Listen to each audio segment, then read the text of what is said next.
آپ کا دل دکھی ہو رہا ہے، آپ صلی اللہ علیہ وسلم صدمے میں کہ میرے امتی کو تکلیف کیسے پہنچی، میری امتی کو کس طریقے سے پریشانی آ گئی۔ آپ دیکھو اللہ کے نبی صلی اللہ علیہ وسلم رات میں نیند نہیں آ رہی۔ وہ سارے بدر کے قیدی جب لائے گئے، ان کی مشقیں کس دی گئیں اور سارے کے سارے پڑے ہوئے، اللہ کے نبی صلی اللہ علیہ وسلم کروٹیں بدل لیں، نیند نہیں آ رہی۔ صحابی نے پوچھا اللہ کے نبی کیا ہو گیا، آپ کو نیند نہیں آتی؟ آپ نے فرمایا دیکھا نہیں، کراہنے کی آواز آ رہی ہے، اور میرے چچا کی بھی کرانے کی کیا ہے، آواز آ رہی، مجھے نیند کیسے آئے، مجھے نیند کیسے آئے۔ چنانچہ کہا اللہ کے نبی میں ان کی مشقیں کھول دوں چچا کی، کہ کھول دیں گی، پھر بھی نیند نہیں آ رہی۔ اللہ کے نبی اب کیوں نہیں سوتے، کہ اور دیگر تو قیدی ہیں نا، وہ بھی تو پریشان ہیں۔ یہ کون لوگ ہیں، کن پر یہ رحم کیا جا رہا ہے، کن کی وجہ سے نیند نہیں آ رہی ہے؟ یہ وہ ہیں جنہوں نے آپ کو مکہ چھوڑنے پہ مجبور کیا ہے۔ یہ وہی لوگ ہیں جو حضرت سمیہ کے قاتل ہیں، یہ وہی لوگ ہیں جو حضرت خباب، حضرت بلال کو ستانے والے ہیں، یہ وہی ہیں جو اللہ کے نبی صلی اللہ علیہ وسلم کے چہرے مبارک پر تھوکنے والے ہیں، یہ وہی ہیں کہ جنہوں نے کوئی بھی تکلیف دینے میں کوئی دقیقہ فروگزاشت نہیں کیا، لیکن ان کے لیے اللہ کے نبی صلی اللہ علیہ وسلم پریشان۔ کیوں؟ عزیز علیہ ما عنتم، تم کو تکلیف پہنچے گی تو نبی کو دکھ ہوگا، نبی کو تکلیف ہوگی، تو اللہ کے نبی صلی اللہ علیہ وسلم نے ان کی مشقیں کھلوا دی۔ آپ علیہ السلام کے رحم و کرم اور آپ علیہ السلام کے درد مند دل کے اندر اللہ تبارک و تعالیٰ نے وہ ظرف رکھا تھا کہ سب کے لیے اللہ کے نبی صلی اللہ علیہ وسلم دکھی ہوا کرتے تھے۔ جب بھی تکلیف پہنچی آپ علیہ السلام آبدیدہ ہو گئے۔ آپ سوچئے اللہ کے نبی صلی اللہ علیہ وسلم کی خدمت کر رہا ہے یہودی بچہ، آپ کے پاس آیا کرتا تھا، آپ کو معلوم ہوا بیمار ہو گیا، وہ نہیں آیا، آپ عیادت کے لیے تشریف لے گئے، آپ اس کی عیادت کے لیے تشریف لے گئے، آپ سرہانے جا کے بیٹھے، پتہ چلا وہ آخری بالکل لمحات ہیں اس کے۔ آپ علیہ السلام نے اس کو ایمان پیش کیا کہ بیٹا ایمان قبول کر لے۔ اس کا باپ پائنچی بیٹھا ہوا، باپ کی طرف سوالیہ انداز میں دیکھنے لگا، ابا جی کی رائے کیا ہے، ابا جی کی رائے کیا ہے؟ باپ نے کہا اتے ابو القاسم، کہ تم محمد صلی اللہ علیہ وسلم کی بات مان لو۔ باپ نے اجازت دی، فوراً بیٹے نے کلمہ پڑھا، اشہدو ان لا الہ الا اللہ و اشہدو انک رسول اللہ، پڑھا جیسے ہی کلمہ، اور اس کا وصال ہو گیا، روح پرواز کر گئی۔ اللہ کے نبی صلی اللہ علیہ وسلم خوشی میں اچھل پڑے کہ ایک جان کو اللہ نے جہنم میں جانے سے بچا لیا ہے، ایک جان کو جہنم میں جانے سے بچا لیا ہے۔ ایک کافر کا جنازہ نکل رہا ہے، اللہ کے نبی صلی اللہ علیہ وسلم اس سے دکھی ہو رہے، اس سے تکلیف ہو رہی۔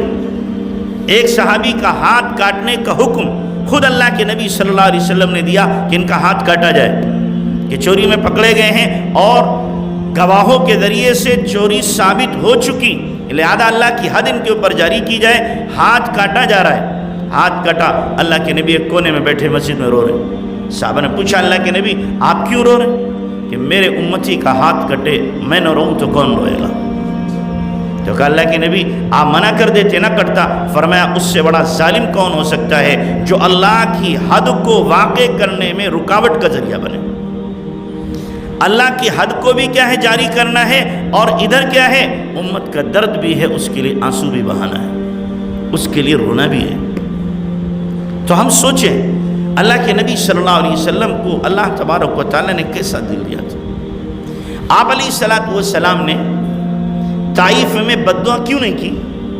آپ بددعا کر سکتے تھے، آپ کو فل پاور ملی ہے، پوری طاقت ملی ہے اللہ کے نبی صلی اللہ علیہ وسلم کو، فرشتے آ گئے آپ کی خدمت میں، پہاڑوں کے فرشتے آ گئے، لیکن اللہ کے نبی صلی اللہ علیہ وسلم کیوں نہیں بددعا کر رہے؟ کہ آپ کا جو اندر دل ہے بڑا ہمدرد ہے، بڑا غمخوار ہے، بڑی محبت والا دل ہے۔ آپ بددعا کرتے وہ سارے کے سارے پیس کے سرما بنا دیے جاتے، لیکن اللہ کے نبی صلی اللہ علیہ وسلم ہی کو تکلیف ہوتی، آپ نہیں چاہتے تھے کہ ان کو عذاب میں مبتلا کیا جائے، اللہ کے عذاب کا کوڑا ان کے اوپر برسے، تو اللہ کے نبی صلی اللہ علیہ وسلم نے بد دعا نہیں کی۔ جبرائیل امین نے کہا، دوسرے فرشتوں نے کہا، تو آپ علیہ السلام کے لب مبارک اگر کھلے ہیں تو آپ کی زبان سے الفاظ کیا نکلے؟ اللہم اہدی قومی فإنہم لا یعلمون، اے اللہ میری قوم کو کیا کر دے؟ ہدایت دے دے، یہ جانتے نہیں ہے میں تیرا رسول ہوں، یہ جانتے نہیں ہے میں تیرا رسول ہوں۔ اللہ سے شکایت آپ کر رہے ہیں، اللہم اشکو الیک ضعف قوتی وقلت حیلتی، آپ شکایت کر رہے ہیں اللہ میں اپنی کمزوری اور بے بسی کا اظہار کرتا ہوں، شکایت کرتا ہوں تجھ سے، اور اپنی کم تدبیری کی شکایت کرتا ہوں، لیکن بد دعا کے لیے آپ کی زبان نہیں کھلتی، آپ کی زبان پر بد دعا کے الفاظ نہیں آتے۔ صحابہ کرام آپ سے پیشکش کر رہے ہیں، آقا بد دعا کیجئے، انہوں نے آپ کو ستایا ہے، احد کے میدان میں آپ کے دندان مبارک شہید ہو رہے ہیں، خود کی کڑیاں آپ کے چبھ رہی ہیں، پیشانی آپ کی زخمی ہو رہی ہے، منہ سے خون، منہ بھر بھر کے خون آ رہا ہے، اور صحابہ عرض کرے اللہ کے نبی اب ان بدبختوں کے لیے بد دعا کر دیجئے۔ گڑھے میں گر گئے، طلحہ اٹھا کر کے آپ علیہ السلام کو کندھے پہ لے کے احد پہاڑ کے اوپر جا رہے ہیں، بد دعا کے لیے کہا جا رہا ہے، صحابہ موجود ہیں، ہاتھ اٹھ گئے آپ کے، صحابہ سوچنے لگے بد دعا ہوگی، اب یہ ہلاک کر دیے جائیں گے، تباہ کر دیے جائیں گے، سارے کے سارے آنے والے کیا ہے، ان پر عذاب الہی آسمان سے آئے گا اور سب نیست و نابود ہو جائیں گے۔ آپ کے لب مبارک نے حرکت تو کی، زبان نے حرکت تو کی، لیکن کیا؟ اللہم اغفر قومی فإنہم لا یعلمون، اللہم اغفر قومی فإنہم لا یعلمون، اے اللہ میری قوم کو معاف کر دے، یہ جانتے نہیں ہیں کہ میں تیرا رسول ہوں، اے اللہ میری قوم کو معاف کر دے۔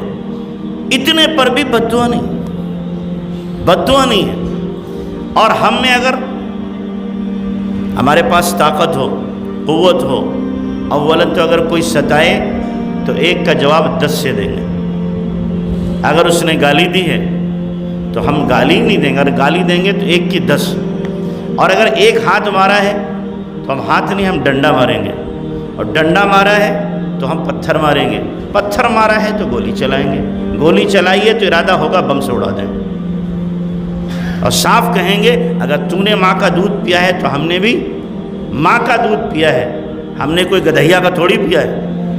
ہمارے بول یہ ہوتے ہیں، لیکن اپنے نبی کی سیرت بھی دیکھو، اپنے نبی کا کردار بھی دیکھو، نبی نے بدلہ کتنا لیا ہے، کتنے لوگوں سے نبی نے بدلہ لیا ہے۔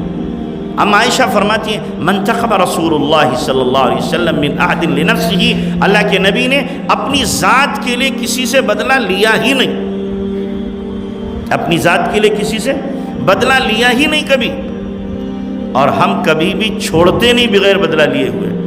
اگر ہمارے پاس طاقت ہے، قوت ہے، تو جب تک بدلہ نہیں لیں گے تب تک ہمارے سینے کی آگ ٹھنڈی نہیں ہوتی، ہمیں چین ہی نہیں پڑتا ہے۔